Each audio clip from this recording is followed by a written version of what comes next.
Hello friends, 2 நாளைக்கு முன்னாடி property ரிலேட்டடாக 2 வீடியோஸ் போட்டிருந்தேன். அந்த வீடியோக்கு நிறைய பர்சனல் மெசேஜஸ் வேறு பண்ணியிருந்தீங்க நிறைய பேர். அதில் மோஸ்ட்லி வந்த கொஸ்டின் என்னென்னு பார்த்தீங்கன்னா, ப்ராப்பர்ட்டி வாங்குறதுக்கு முன்னாடி எந்தெந்த டாக்குமெண்ட்ஸ் எல்லாம் நம்ம செக் பண்ணிக்கணும், அதை கொஞ்சம் டீட்டெயிலாக சொல்லுங்கன்னு சொல்லிட்டு நான் ஆக்சுவலாக லிஸ்ட் எல்லாம் பண்ணி வச்சேன். அந்த லிஸ்ட்டை வந்து ஷார்ட்ஸில் ரீல்ஸில் இந்த ஒரு 3 minutes வீடியோவில் எல்லாம் வந்து எக்ஸ்பிளைன் பண்ணுறது ரொம்ப ரொம்ப கஷ்டம். ரொம்பவுமே வேஸ்டான டாபிக் இது. ஜஸ்ட் சேல் டீட், மதர் டீட் அப்படின்னு சொல்லிட்டு அந்த டாக்குமெண்ட்ஸோட பேரை மட்டும் சொல்றதுனால எந்த யூஸுமே கிடையாது. இதே ஃபீல்ட்ல ஓரளவுக்கு தெரிஞ்சவங்களுக்கு பேர் சொன்னதும் புரிஞ்சுக்க முடியும். ஆனா ஒரு லேமேன், சாதாரண மனுஷனுக்கு, இந்த ஃபீல்ட்ல இல்லாத ஒருத்தங்களுக்கு கொஞ்சமாவது எக்ஸ்பிளைன் பண்ணி சொன்னா மட்டும்தான் அந்த டீட்டெயில்ஸ் எல்லாம் உங்களுக்கு புரியும். அதனால முடிஞ்ச அளவுக்கு இதை வந்து ஒரு லாங் வீடியோவா ஓரளவுக்கு சிம்பிளான டீட்டெயில்ஸோட உங்களுக்கு கொடுக்கலான் இருக்கேன். யாராருக்கெல்லாம் அந்த வீடியோ வேணுமோ அவங்கெல்லாம் வந்து கமெண்ட்ல எஸ் அப்படின்னு டைப் பண்ணி அனுப்பிடுங்க. இதெல்லாம உங்களுக்கு ஏதாவது டவுட்ஸ் இருந்துச்சு அப்படின்னா அதையும் தாராளமா நீங்க வந்து கமெண்ட்ஸ்ல கேட்கலாம். முடிஞ்ச அளவுக்கு அந்த கமெண்ட்ஸை எல்லாம் எடுத்து அதுக்கான பதிலையும் வந்து அந்த லாங் வீடியோலயே உங்களுக்கு கொடுத்துட்றேன்.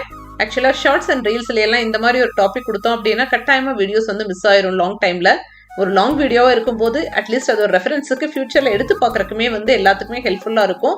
ஸோ தட் நான் லாங் வீடியோ போடுறதுக்கான பிளான்ஸ் வச்சிருக்கேன். முடிஞ்ச அளவுக்கு நெக்ஸ்ட் வீக்கெண்ட்குள்ள போஸ்ட் பண்ற மாதிரி பாத்துக்கிற இந்த வீடியோவை. பிரேக்ஃபாஸ்ட்டுக்கு ரொம்ப வீட்டில் சிம்பிளா செய்யக்கூடிய தோசை தான். ஆனா அதையுமே வந்து ஒரு பேலன்ஸ்டு பிளேட்டா எப்படி மாத்தலாம் அப்படின்னு முந்தின நாள் நைட்டே யோசிச்சிட்டதுனால பிரேக்ஃபாஸ்ட்டுக்கு தோசை கூட தட்டைப்பயிர் கத்திரிக்காய் குழம்பு. தட்டைப்பயிர் வந்து புரோட்டீனுக்கு, கூடவே கார்போஹைட்ரேட்ஸ் தோசையில் இருக்கு. ஃபைபருக்காக பீட்ரூட் பொரியல், கூடவே குக்கும்பர் அண்ட் கேரட் எடுத்தாச்சு.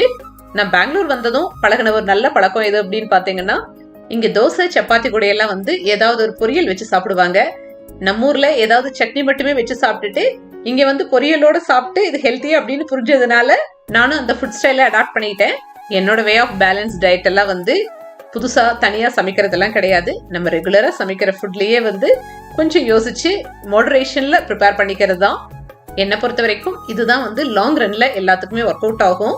இன்னொரு சிம்பிள் மாடரேஷன் அப்படின்னா 3 தோசை சாப்பிட்ற இடத்துல 2 தோசை சாப்பிட்டுட்டு கூட கொஞ்சம் ஹெல்த்தி ஃபுட் ஆப்ஷன்ஸ் வச்சு பேலன்ஸ் பண்ணிக்கிறது.